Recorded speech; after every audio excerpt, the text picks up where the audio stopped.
नमः ॐ विष्णुपादाय कृष्णप्रेष्ठाय भूतले श्रीमदे भक्तिवेदान्त स्वामिन् इति नामिने। नमस्ते सारस्वते देवे गौरवाणी प्रचारिणे निर्विशेषशून्यवादी पाश्चात्यदेशतारिणे। जय श्रीकृष्ण चैतन्य प्रभु नित्यानन्द श्री अद्वैत गदाधर श्रीवासादि गौरभक्तवृन्द। हरे कृष्ण कृष्ण कृष्ण हरे हरे, हरे राम राम राम हरे हरे। हरे कृष्ण कृष्ण कृष्ण हरे हरे, हरे राम राम राम हरे हरे। हरे कृष्ण कृष्ण कृष्ण हरे हरे, हरे राम राम हरे हरे. പരമദിവ്യോത്തമ പുരുഷനായ ശ്രീകൃഷ്ണ ഭഗവാന്റെ കഥകളാണ് ശ്രീകൃഷ്ണ എന്ന പുസ്തകത്തിലൂടെ പറയുന്നത്. ഓം നമോ ഭഗവതേ വാസുദേവായ, ഓം നമോ ഭഗവതേ വാസുദേവായ, ഓം നമോ ഭഗവതേ വാസുദേവായ. നാരായണം നമസ്കൃത്യ നരം ചൈവ നരോത്തമം ദേവീം സരസ്വതീം വ്യാസം തതോ ജയമുദീരയേത്. നഷ്ടപ്രായേഷു ഭദ്രേഷു നിത്യം ഭാഗവത സേവയാ ഭഗവത്യുത്തമശ്ലോകേ ഭക്തിർഭവതി നഷ്ടികീ. അധ്യായം 63 നൃഗരാജാവിൻ്റെ കഥ. Page number 627. ദേവരൂപം പ്രാപിച്ച രാജാ നൃഗൻ കഴിഞ്ഞതെല്ലാം ഓർമ്മിച്ചുകൊണ്ടു വീണ്ടും തുടർന്നു. പ്രിയപ്പെട്ട ഭഗവാനേ, അവിടുന്ന് സർവേശ്വരനാണ്. എല്ലാ ദേവന്മാരും അങ്ങയെ പൂജിക്കുന്നു. അങ്ങ് ഒരു ജീവാത്മാവല്ല, പരമപുരുഷനാണ്, പുരുഷോത്തമൻ. ജീവാത്മാക്കളുടെയെല്ലാം സർവസുഖങ്ങളുടെയും പ്രഭവസ്ഥാനമാണ്. അതിനാൽ അങ്ങ് ഗോവിന്ദൻ എന്നറിയപ്പെടുന്നു. ഭൗതിക ശരീരം കൈക്കൊണ്ടതും ഇനിയും ഭൗതിക ശരീരം കൈക്കൊണ്ടിട്ടില്ലാത്തതുമായ എല്ലാ ജീവാത്മാക്കളുടെയും നാഥനാണ് അവിടുന്ന്.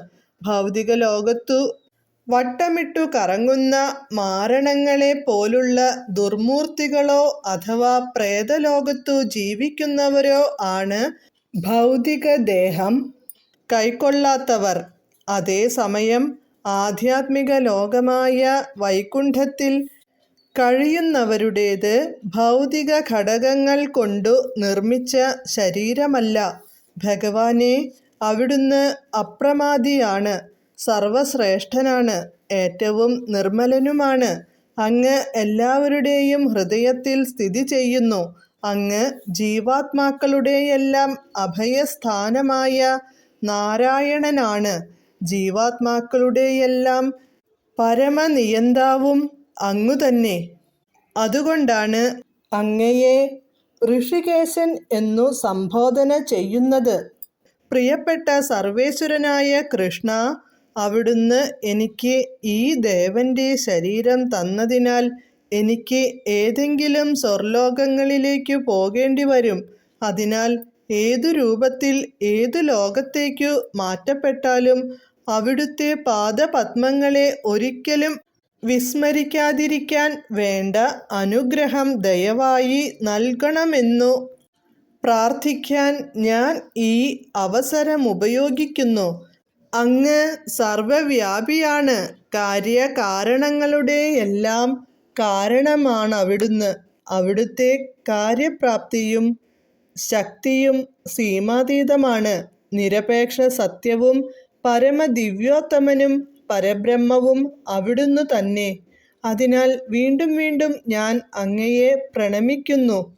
ഭഗവാനേ, അവിടുന്ന് ആനന്ദമയനാണ്, ജ്ഞാനസ്വരൂപനാണ്, നിത്യനാണ്, യോഗശക്തികളുടെ മുഴുവൻ ഉടമയാണ്. അതുകൊണ്ട് അങ്ങ് യോഗേശ്വരൻ എന്നറിയപ്പെടുന്നു. അവിടുത്തെ പാദപദ്മങ്ങളിലെ നിസാരമായ ധൂളിയായിട്ട് എന്നെ ദയവായി സ്വീകരിച്ചാലും. സ്വർലോകങ്ങളിലേക്കു പുറപ്പെടുന്നതിന് മുമ്പ് രാജാ നൃഗൻ ഭഗവാനെ പ്രദക്ഷിണം ചെയ്തു. കിരീടം ഭഗവത് പാദങ്ങളിൽ സ്പർശിക്കുമാറ് കുനിഞ്ഞ് അദ്ദേഹത്തെ നമസ്കരിച്ചു. അപ്പോൾ സ്വർലോകത്തു നിന്നുള്ള ആകാശവിമാനം മുന്നിലെത്തിയതു കണ്ട് അതിൽ കയറാൻ ഭഗവാൻ അനുമതി നൽകി. രാജാ നൃഗൻ യാത്രയായപ്പോൾ രാജാവിൻ്റെ ബ്രാഹ്മണ ശക്തിയെയും ധർമ്മനിഷ്ഠയെയും വേദാനുഷ്ഠാന തത്പരതയെയും കുറിച്ച് തനിക്കുള്ള മതിപ്പ് ഭഗവാൻ പ്രകടമാക്കി. അതിനാൽ നേരിട്ടു ഭഗവാന്റെ ഭക്തനാകാൻ കഴിയുന്നില്ലെങ്കിൽ വൈദിക തത്വങ്ങൾ അനുസരിച്ച് ജീവിതം നയിക്കുകയെങ്കിലും ചെയ്യേണ്ടതാണ്.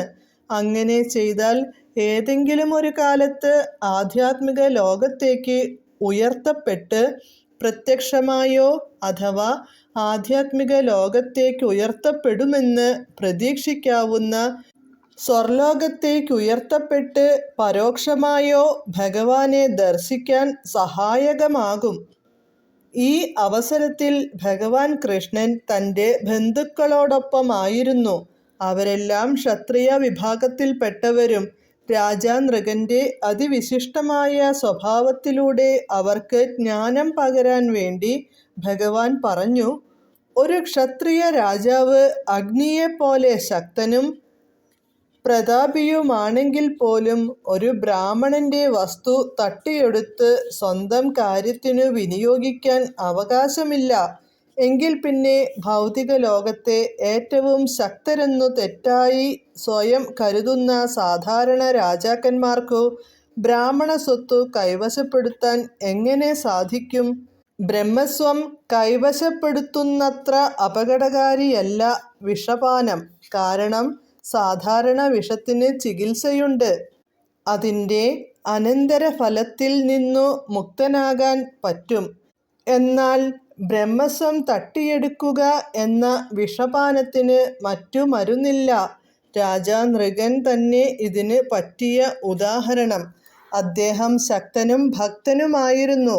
എന്നാൽ താൻ അറിയാതെ ഒരു ബ്രാഹ്മണന്റെ പശുവിനെ കൈയടക്കുക എന്ന ചെറിയ തെറ്റിന് അദ്ദേഹം ബീഭത്സമായ ഗൗളിയുടെ രൂപത്തിൽ ജന്മമെടുക്കട്ടെ എന്ന് വിധിക്കപ്പെട്ടു. സാധാരണ വിഷം അതു കഴിക്കുന്നവനെ മാത്രമേ ബാധിക്കൂ.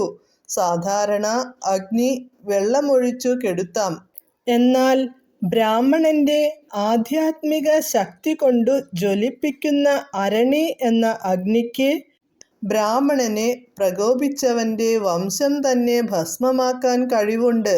പണ്ടൊക്കെ ബ്രാഹ്മണർ തീയുണ്ടാക്കാൻ തീപ്പെട്ടിയോ മറ്റു ബാഹ്യവസ്തുക്കളോ ഉപയോഗിച്ചിരുന്നില്ല. അരണി എന്ന ശക്തമായ മന്ത്രം കൊണ്ട് അഗ്നിയെ ആവാഹിക്കുകയായിരുന്നു പതിവ്. ആരെങ്കിലും ബ്രാഹ്മണന്റെ സ്വത്തിൽ കൈവച്ചാൽ 3 തലമുറക്കാലത്തേക്ക് അവൻ തുലഞ്ഞതു തന്നെ. എന്നാൽ ബ്രാഹ്മണന്റെ സ്വത്തു കൈവശപ്പെടുന്നവന്റെ 10 തലമുറ മുമ്പും പിമ്പുമുള്ളവർക്ക് നാശമായിരിക്കും ഫലം. നേരെ മറിച്ച് വൈഷ്ണവനോ ഭഗവത് ഭക്തനോ ആയിത്തീർന്നാൽ അയാൾക്കു 10 തലമുറ മുമ്പും 10 തലമുറ പിമ്പുമുള്ളവർക്കെല്ലാം മോക്ഷം ലഭിക്കുകയും ചെയ്യും. ഹരേ കൃഷ്ണ.